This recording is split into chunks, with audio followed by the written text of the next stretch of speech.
I think every indie game developer should check out Audacity Games and check out what they're making and the value proposition they're creating and the prices they're charging, and think about, hey, what can I learn from them? What can I do for my games?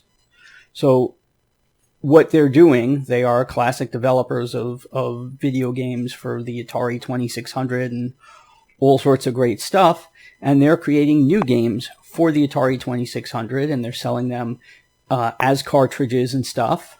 They're pricing them, as they put it, I believe it's something like, well, if you took the pricing from back in the 80s and moved it into modern dollars, these would be reasonable prices for a 2600 game.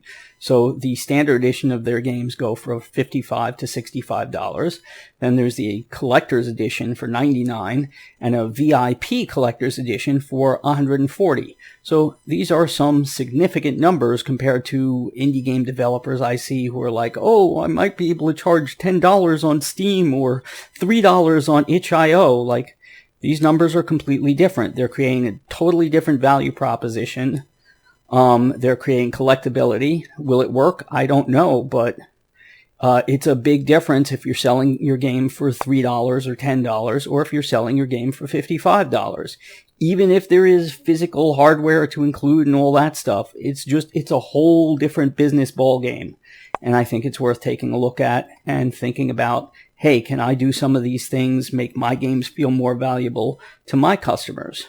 Because when it comes down to it, these are Atari 2600 games. They're not sophisticated. They can't be. So, what you think is a simple game that you made that's still 3D, still has this, still has that, these are nowhere near that. Check it out. Think about it.